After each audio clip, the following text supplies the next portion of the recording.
देख रहे हैं न्यूज नेशन, आपके साथ मैं हूं सबीना तामंग। देशमुख इस वक्त की बड़ी खबर से शुरुआत करेंगे। देश की राजधानी दिल्ली में आज लॉकडाउन का पहला दिन है। 6 दिन का ये लॉकडाउन जिसका ऐलान कल किया गया था, उसके बाद कल रात 10 बजे से ये लॉकडाउन शुरू हो गया था और आज इसका पहला दिन है। प्रवासी मजदूरों में हड़कंप है, खौफजदा वो हैं, डर रहे हैं कि कहीं एक बार फिर से रोजी रोटी का संकट उसके सामने खड़ा ना हो जाए, जिसके चलते देखिए किस तरह से बस स्टैंड पर भारी भीड़ नजर आ रही है। अपने अपने घर की तरफ, गांव की तरफ, शहर की तरफ ये रवाना हो चुके हैं और साथ ही साथ मजदूरों से मनमाना किराया जो है वो वाहन चालक वसूल रहे हैं। इस मजबूरी में उनका दोगुना फायदा देखिए किस तरह से यहाँ पर उठाया जा रहा है। दिल्ली के कई बस स्टैंड से हमने आपको ग्राउंड जीरो से रिपोर्ट दिखाई कि किस तरह का डर प्रवासी मजदूरों के अंदर बैठ गया है। हालांकि सीएम अरविंद केजरीवाल ने कहा था कि जब वो प्रेस कॉन्फ्रेंस कर रहे थे कि डरने की जरूरत नहीं है, एक छोटा लॉकडाउन है, 6 दिन का लॉकडाउन है और मदद यहाँ पर उनकी सरकार की तरफ से की जाएगी, मुमकिन कोशिश यहाँ पर की जाती रहेगी। लेकिन ये 4 तस्वीर इस वक्त आपके सामने मौजूद है। मुंबई से भी यही तस्वीर पलायन की सामने नजर आ रही है। जो लोग रोजी रोटी के लिए, रोजगार के लिए वहां पर मौजूद हैं, अपने घर को, अपने शहर को छोड़कर वहां पहुंचे हुए हैं। अब उनको लग रहा है कि अगर लॉकडाउन और ज्यादा लंबा चला, हालात और ज्यादा बिगड़ गए तो यहाँ पर वो अपना और अपने परिवार का पालन पोषण कैसे करेंगे। और देखिए इसी के चलते पलायन की ये तस्वीर बेंगलुरु से भी सामने आ रही है, यूपी के कौशाम्बी की ये तस्वीर आपके सामने है, दिल्ली की तस्वीर आपके सामने है। तो कहीं मिनी लॉकडाउन, कहीं आंशिक लॉकडाउन, कहीं वीकेंड कर्फ्यू, कहीं वीकेंड लॉकडाउन, कहीं कंप्लीट लॉकडाउन, 6 दिन का ही क्यों ना सही। लेकिन इस बीच आप देखिए ये तस्वीर देख लीजिए, भरे हुए जो ये बैग हैं इसमें अपना वो सारा सामान बांध कर ले जा रहे हैं मजदूर, वो लोग जिन्हें लग रहा है कि अब रोजी रोटी पर एक बड़ा संकट उनके यहाँ पर आने वाला है। नहीं चाहते कि पिछली बार जिस तरह से बड़े बुरे हालातों से उन्हें गुजरना पड़ा था, जिस तरह से तमाम दिक्कतों का सामना उन्हें लॉकडाउन के दौरान करना पड़ा था, वो दोबारा से करना पड़े। और देखिए तस्वीर आप देखिए, खचाखच ये बस जो है वो भरी हुई है और ना सिर्फ बस के अंदर यात्री बैठे हुए हैं बल्कि उसके ऊपर देखिए छत पर किस तरह से जान जोखिम में डालकर बैठे हुए हैं। सोशल डिस्टेंसिंग का तो जाहिर सी बात है सवाल ही नहीं उठता और ऐसे में दोगुना किराया इनसे वसूला भी जा रहा है। ये तस्वीर है जो इस वक्त आपके सामने मौजूद है यूपी से और गाजियाबाद के कौशाम्बी बस स्टैंड की तरफ रुख करे तो मजदूरों की भारी भीड़ नजर आ रही है। अपने अपने घर लोग जाना चाहते हैं, लोग जल्द से जल्द दिल्ली से निकलकर अपने मंजिल तक पहुंचना चाहते हैं। देखिए न्यूज नेशन संवाददाता हिमांशु शर्मा की यह रिपोर्ट। दिल्ली में जैसे ही लॉकडाउन लगाने की घोषणा की गई, वैसे ही प्रवासी मजदूर जो दिल्ली एनसीआर में रह रहे थे अपने घर, गांव, शहर पहुंचने के लिए निकल पड़े। कौशाम्बी बस स्टेशन हो या फिर आनंद विहार का बस स्टेशन, हजारों की संख्या में लोग बस स्टेशन पर मौजूद रहे अपने अपने घर जाने के लिए। आज सुबह की तस्वीरें ये हैं, बसेज यहाँ लगी हुई हैं, बड़ी संख्या में व्यवस्था यहाँ पर की गई है। यात्री अभी भी यहाँ पर पहुँच रहे हैं लेकिन व्यवस्था दुरुस्त है। आप देख सकते हैं बसों की संख्या बढ़ा दी गई है ताकि सभी को समय रहते उनके घर, गांव, शहर पर पहुंचाया जा सके। और दिल्ली से जो फुट ओवर ब्रिज गाजियाबाद के इस कौशाम्बी बस स्टेशन को जोड़ता है, उसकी तस्वीरें जो कल थी वो आज नहीं है। कल इस फुट ओवर ब्रिज पर पैर रखने के लिए जगह नहीं थी, लेकिन आज आप देख सकते हैं तस्वीरें, राहत की सांस मिल रही है। लोग आ रहे हैं और उनको आने भी दिया जा रहा है, जाने भी दिया जा रहा है। दिल्ली पुलिस के कर्मचारी यहाँ पर तैनात हैं। उसके साथ ही अपने वीजे से कहूँगा एक बार फिर ग्राउंड की तस्वीरें दिखाएं। इस ग्राउंड में कल पैर रखने के लिए जगह नहीं थी, लोग परेशान थे, महिलाएं परेशान थी कि आखिरकार अपने घर कैसे जाएंगे। लेकिन गाजियाबाद जिला प्रशासन ने अपना जिम्मा निभाते हुए बसेस को लगाया और सभी लोग जो है फंसे हुए थे उनको उनके घरों तक पहुंचाने के लिए बसेस की व्यवस्था की ताकि सभी लोग यहां से जा सकें। और अब आप देखिए कौशाम्बी बस स्टेशन का ये नज़ारा रोज़ाना की तरह है, सामान्य स्थितियां हैं लेकिन लोग अभी भी पलायन करने के लिए यहां पहुंच रहे हैं। बस यहां पर कतारबद्ध तरीके से लगाई गई हैं ताकि जिसको जहां जाना है वो बस में बैठे और यहां से अपना आगे का सफ़र पूरा कर सके, यानी अपने गंतव्य तक पहुंच सके। तो कुल मिलाकर अगर बात करें तो व्यवस्थित तरीके से जो व्यवस्थाएं हैं वो यहां पर दुरुस्त कर दी गई हैं। कौशाम्बी बस स्टेशन हो या फिर आनंद विहार बस स्टेशन, सभी जगहों पर बस अवेलेबल हैं। लोग पैनिक ना हो, चिंता ना करें, आएँ आराम से, उनको बस मिलेगी और बस में बैठकर वो आगे जा सकते हैं। गाजियाबाद के अंदर कौशाम्बी बस स्टेशन पर तमाम तरह की व्यवस्थाएं यहाँ पर दिख रही हैं। जो दिख नहीं रहा वो ये है कि लोग 2 गज की दूरी का ना पालन कर रहे हैं, ना मास्क लगा रहे हैं और ये उनको खुद इस बारे में सोचना होगा क्योंकि कोरोना संक्रमण बहुत तेज़ी के साथ फैल रहा है।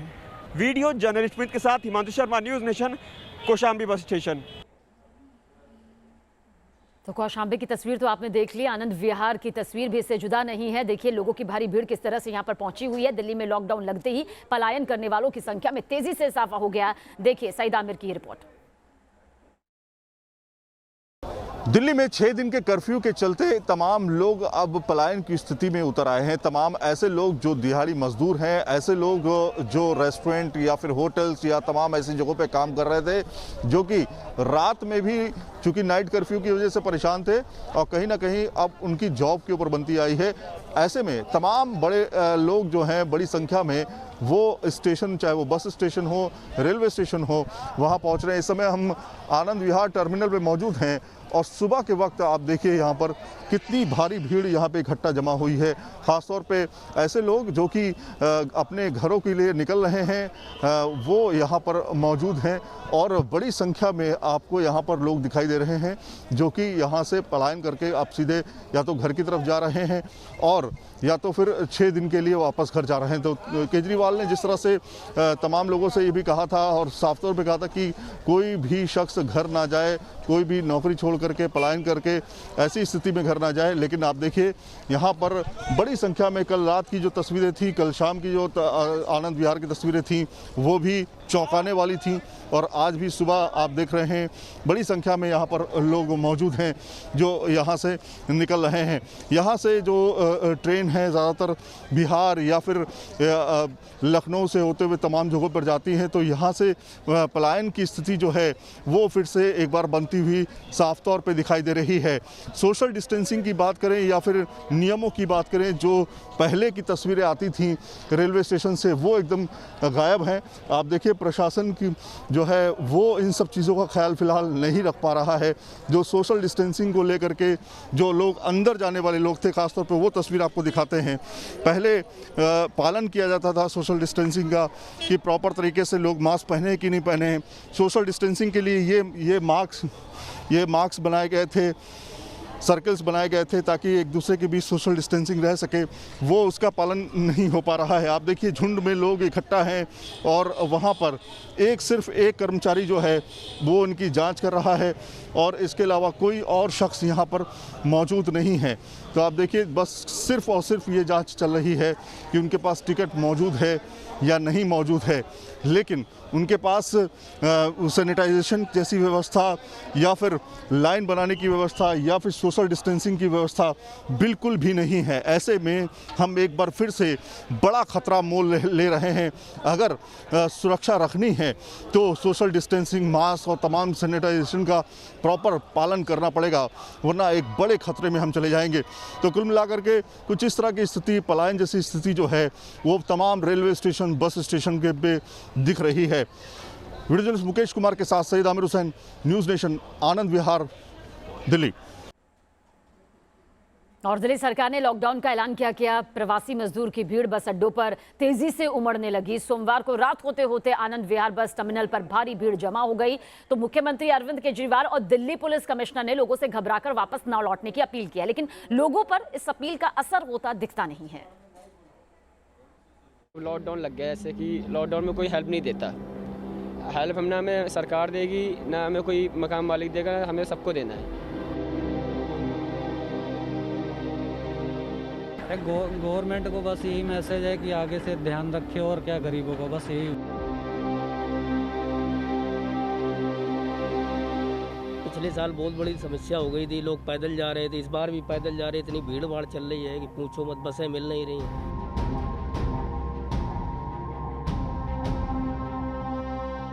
अब मैं 200 रुपये में अपने घर पहुंच जाता था। इस 200 रुपये में अपने घर पहुंच जाता था, आज मुझसे 4000 रुपये मांगे जा रहे हैं। 2-2 ढाई आदमी लोग 300 रुपये का घर जाते हैं अपने बच्चे साथ में। आज 1200 किराया, 2-2 हजार रुपये किराया किस लिए बात लिया जा रहा है। कहीं बस स्टैंड पर उमड़ी भीड़, कहीं ठसाठस भरी बसों पर लटक कर घर लौटते मजदूर और लोग, कहीं पैदल ही महिला और बच्चों के साथ घर लौटने पर मजबूर हुए लोग, तो कहीं लॉकडाउन के ऐलान के बाद सड़कों पर वाहनों का लगा ऐसा तगड़ा जाम। तस्वीरें दिल्ली एनसीआर की। दिल्ली में कोरोना से निपटने को लेकर मुख्यमंत्री अरविंद केजरीवाल ने सोमवार को लॉकडाउन का ऐलान किया।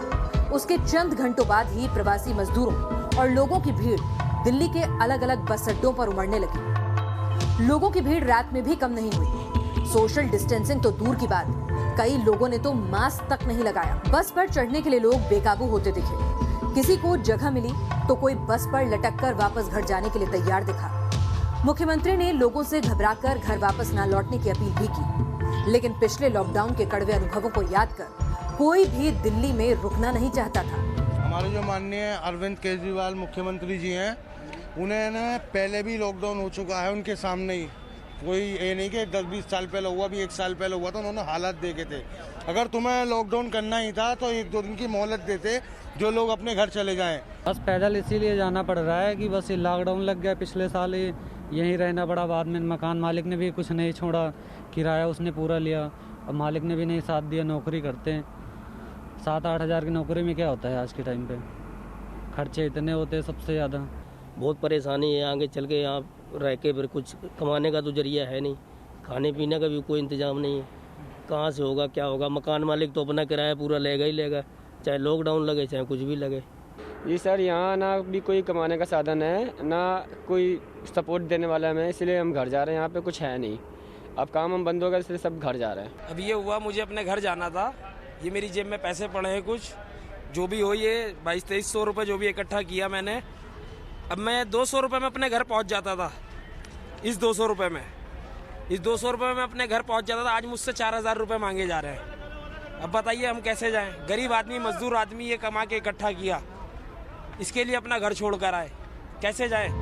क्योंकि किसी ने सरकार की तरफ से मदद नहीं मिलना कारण बताया, तो किसी ने काम धंधे की किल्लत होने की मजबूरी गिनाई। जहां दिल्ली से उत्तर प्रदेश जाने वाले कई प्रवासी मजदूर आनंद विहार टर्मिनल पर बसों के इंतजार में खड़े नजर आए, तो शाम के 5:30 बजे के बाद फरीदाबाद दिल्ली के बदरपुर बॉर्डर पर अचानक से लोगों की भीड़ बढ़ने लगी। नौनी से आया हूँ और बेटा के लिए जा रहा हूँ गाड़ी नीचे। क्यों, क्या हुआ? कंपनी सर 2 दिन से बंद थी, आज गया, आज फिर से बोल दिया कि 2 दिन के लिए और बंद है, तो फिर घर पे ही जाना पड़ेगा। लॉकडाउन का डर लग रहा है, वो कहाँ जाएंगे, भूखे प्यासे कहाँ रहेंगे? क्योंकि अगर देख रहे हो आप, पहले 2 दिन का हुआ, अब पहले पूरा हफ्ते का लगा दिया, फिर आगे और भी बढ़ेगा, इसलिए जनता निकल ही रही है। वहीं नोएडा से भी मजदूरों और लोगों की घर वापसी की मजबूरी की ऐसी तस्वीरें देर शाम होते होते नजर आने लगी। यूपी के अलावा बिहार, मध्य प्रदेश और राजस्थान जाने वाले लोगों का जत्था भी बस अड्डों पर उमड़ पड़ा। सभी लॉकडाउन लागू होने से पहले अपने घर निकलने की जल्दी में दिखे। हालत ये हो गई कि प्रवासियों की बढ़ती भीड़ के कारण आनंद विहार से सटे कौशाम्बी में लंबा जाम लग गया। दिल्ली में 1 हफ्ते का लॉकडाउन लगाया गया है, लेकिन मजदूरों को डर है कि ये लंबा चलेगा। ऐसे में बिना रोजगार वो राजधानी में फंसना नहीं चाहते। गाड़ियों की आवाजाही बंद होने के डर से वो जल्द से जल्द अपने घर, अपने गांव पहुंचना चाहते हैं। दिल्ली से वाजिद अली के साथ टीम न्यूज़ नेशन। और मुंबई में भी प्रवासी मजदूरों का पलायन लगातार जारी है। देखिए लोकमान्य तिलक रेलवे स्टेशन से न्यूज़ नेशन संवाददाता ज्योत्सना की रिपोर्ट। कोरोना की दूसरी लहर में बेकाबू होते कोरोना को रोकने के लिए राज्य सरकार की तरफ से रोज नए नियम जो है वो बनाए जा रहे हैं, जिसके चलते अब महाराष्ट्र में रहने वाले प्रवासी जो मजदूर है वो अपने घर जाने के लिए मजबूर हो चुके हैं। इस वक्त हम खड़े हैं मुंबई के लोकमान्य तिलक टर्मिनस के यहाँ पर, जहाँ आप देख सकते हैं कि कतारों में लोग जो है वो अपने अपने गाँव, अपने ट्रेन से निकलने के लिए यहाँ जा रहे हैं। ये इनके, लेकिन जिस तरह से प्रशासन की तरफ से बताया गया है कि शारीरिक दूरी, सामाजिक दूरी बने रहे, कोरोना संक्रमण ज़्यादा ना फैले, इसीलिए जिनका टिकट कंफर्म है बस वही लोग जा सकते हैं। इसीलिए कई सारे लोग जो है वो अपने गांव नहीं जा पा रहे हैं, क्योंकि आप देख सकते हैं कि यहाँ पर गेट पर ही टीसी के द्वारा यहाँ पर टिकट चेकिंग होता है, जिसमें टिकट कंफर्म हो तो ही वो अपने घर से जो है अपने घर तक, अपने स्थान तक पहुँच सकते हैं। हालाँकि आपको ये नज़ारा जो है लोकमान्य तिलक टर्मिनस का दिखाई दे रहा है, जहाँ पर 90 मिनट पहले, मतलब पूरे कहीं पे भी स्टेशन पे जाओगे 90 मिनट पहले ही आपको स्टेशन पर पहुँचना है। लेकिन हम अगर सड़क के उस पार दिखाना चाहेंगे तो हम ज़रूर आपको दिखाएंगे कि लोग जो है वो रुके हुए हैं, क्योंकि उनको, कई लोग जो है जिनके पास टिकट है लेकिन कंफर्म टिकट नहीं है, जिसकी वजह से उनको रेल स्थानक पर या फिर रेलवे में चढ़ने की अनुमति नहीं है। इसीलिए लोग जो है ज़्यादा तादाद में आपको प्लेटफॉर्म पे नहीं बल्कि प्लेटफॉर्म के बाहर वेटिंग लिस्ट में दिखाई देंगे। लोग जो है अपना सामान लेकर यहाँ पर रुके हुए नज़र आएंगे। ये एक चिंताजनक बात है, क्योंकि राज्य सरकार बेकाबू होते कोरोना को रोकने के लिए नियमों का जो है नए नियमों का रोज़ घोषित कर रही है। जैसे कि जो ग्रोसरी मार्केट है, जो किराना माल की दुकानें हैं, वो भी अब अत्यावश्यक सेवा में पहले शामिल थी, लेकिन वो भी अब 7 से 11 बजे तक ही शुरू रहेंगी, जिसकी वजह से जो रोज़ाना आमदनी कमाने वाले जो मजदूर हैं उनके पास अभी काम नहीं बचेगा, लिहाजा उनको अपने अपने राज्य में वापस दोबारा जाना पड़ेगा। वीडियो जर्नलिस्ट अनिल के साथ ज्योत्सना गंगने, न्यूज़ नेशन, मुंबई। तो कोरोना काल पलायन किस तरह से लाया है, उसकी हर तस्वीर आप तक पहुंचा रहे हैं। एक बहुत छोटा सा ब्रेक, जल्द हासिल।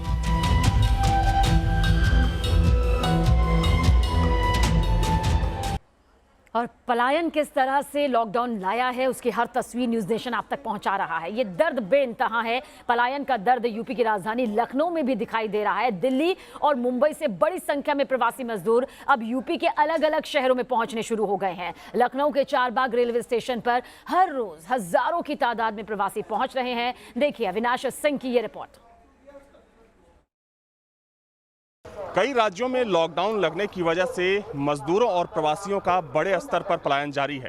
गौरतलब है कि दिल्ली में भी लॉकडाउन की घोषणा हो चुकी है। वैसे में बड़ी तादाद में उत्तर प्रदेश के रहने वाले मजदूर और प्रवासी एक बार फिर से प्रदेश में वापस लौट रहे हैं। आप देख सकते हैं, तस्वीर है चारबाग रेलवे स्टेशन की तस्वीर है, जहां पर हर रोज हजारों की तादाद में महाराष्ट्र, दिल्ली समेत कई राज्यों से जो प्रवासी हैं यूपी पहुंच रहे हैं। हालांकि देखा जाए तो अभी कई राज्यों में लॉकडाउन नहीं है, लेकिन कहीं ना कहीं प्रवासियों और मजदूरों के मन में इस बात का डर है कि अगर लॉकडाउन लगता है तो एक बार फिर से स्थिति पिछले साल जैसी होगी और एक बार भगदड़ की स्थिति हो सकती है। वैसे में उससे बचने के लिए जो प्रवासी है पहले ही अपने प्रदेश का रुख कर चुके हैं। आप देख सकते हैं तस्वीरों में, हालांकि इस वक्त भीड़ थोड़ी कम दिख रही है, लेकिन जैसे ही कोई ट्रेन आती है सैकड़ों की तादाद में जो प्रवासियों की तादाद है यहाँ पर रेलवे स्टेशन पर उतरती है। हालांकि इस बात का भी डर है कि जिन राज्यों से प्रवासी इस वक्त लौट रहे हैं उन राज्यों में कोरोना कहीं ना कहीं उत्तर प्रदेश से ज़्यादा है, वहाँ पर संक्रमण का जो खतरा है ज़्यादा है। तो वैसे में प्रवासियों और मजदूरों के लौटने की वजह से यहाँ भी संक्रमण का खतरा बन सकता है। हालांकि उसे रोकने के लिए राज्य सरकार की तरफ से ज़रूरी कदम भी उठाए गए हैं। राज्य सरकार ने साफ किया है कि जो भी प्रवासी या मजदूर दूसरे राज्यों से वापस आ रहे हैं उन्हें होम क्वारंटीन के समेत जो संस्थागत क्वारंटीन है उसका पालन करना भी ज़रूरी है। वीडियो जर्नलिस्ट अफलसन के साथ अविनाश सिंह, न्यूज़ नेशन, लखनऊ। और अब बात देश की बहस की, जिसमें आप चुनते हैं बहस का मुद्दा। आज की बहस के विकल्प इस वक्त आपके सामने। हिंदू परिवार में शादी से क्यों बौखला है कट्टरपंथी? दूसरा मुद्दा आपके सामने, वैक्सीन अब सभी को तो भ्रम क्यों फैलाया जा रहा है? इमरान खान ने अपनी नाकामी का ठीकरा भारत पर क्यों फोड़ा? ये 3 मुद्दे हैं। इनमें से कौन से मुद्दे पर आज आप देश की बहस का मुद्दा चाहते हैं? ऑप्शंस इस वक्त आपके सामने है। वोटिंग के विकल्प देख लीजिए। newsnationtv.com पर आप वोट कर सकते हैं। न्यूज़ नेशन के मोबाइल ऐप के जरिए आप अपना वोट दे सकते हैं किसी एक मुद्दे पर। ट्विटर हैंडल पर भी आप हमें दे सकते हैं, वोटिंग के जरिए बता सकते हैं। फेसबुक पेज का आईडी भी इस वक्त आपके सामने मौजूद। ये वोटिंग के वो विकल्प है जिसके जरिए आप देश की बहस का मुद्दा चुन सकते हैं और कार्यक्रम से जुड़े अपने सवाल और राय के वीडियो हमें भेज सकते हैं कि आखिर आप क्या कुछ सोचते हैं। व्हाट्सएप नंबर इस वक्त आपके सामने 9711002266 9711002266।